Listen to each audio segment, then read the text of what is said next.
do. I checked all of the rooms, from the living room to the kitchen, then to the bedroom and the small guest room he used as an office. They were all in the same state. His belongings were scattered everywhere. I didn't want to step on the debris or look at it too closely.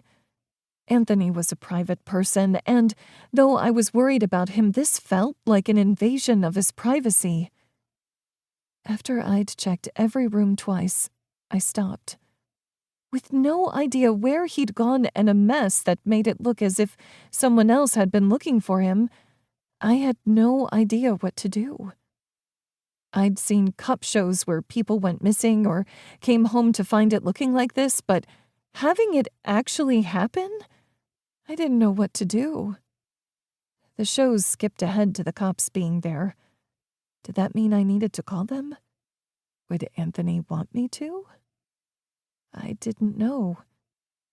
Looking around the living room once more for anything that might answer any of my questions, I realized his laptop was gone. Could he have taken it with him? All sorts of theories ran through my head as I walked aimlessly through the apartment again. I didn't know what I expected, but I looked for anything that might offer up information. Torn about respecting his privacy and getting some clue as to his whereabouts, I stooped to examine some papers that had been pulled out of a desk drawer.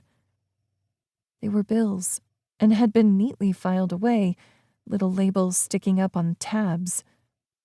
I flipped through them until I saw a folder that said, Cotton Candy. Tilting my head to the side, I looked to see if anything was in it.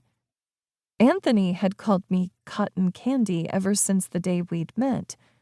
I'd shown up at my apartment with no keys and no idea of how to do anything.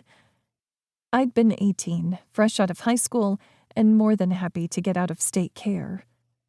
He'd found me sitting on my suitcase outside the door of the apartment after an hour of knocking and trying to get hold of someone who might know how I was meant to get in, all with no response. All I'd had with me was a big tub of cotton candy, my goodbye present from another kid. But why did Anthony have a folder with those words on it?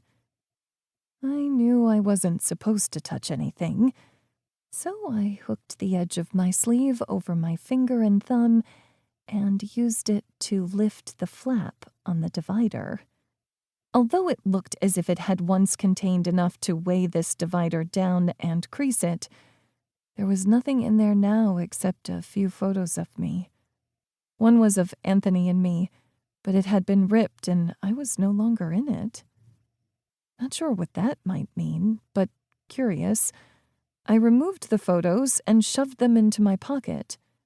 Either Anthony had taken the rest of the contents, or someone else had. It seemed important, and that was good enough for me. I straightened and was trying to decide if I should keep going or call the cops when I heard a noise from the front door. "Aunt?" Mrs. Jenkins called in her high-pitched voice. "I can't get the—" I stepped into the living room as she came through the front door, and her voice trailed off as she looked around. Her shock equaled mine when I'd found the place. "What on earth happened?" she asked, her voice somehow going up another octave. "I don't know. I only got here a moment ago. He's not here." "Oh, you poor thing! This isn't the kind of thing a young'un like you should see." She opened her arms, clearly intending to hug me. My body went to her automatically. I'd spent enough years being passed around foster homes where everyone wanted to welcome you as if you were part of their family and hug you, whether you liked it or not, that I knew it was better to get it over with. She did just that, ushering me out of the building as she embraced me.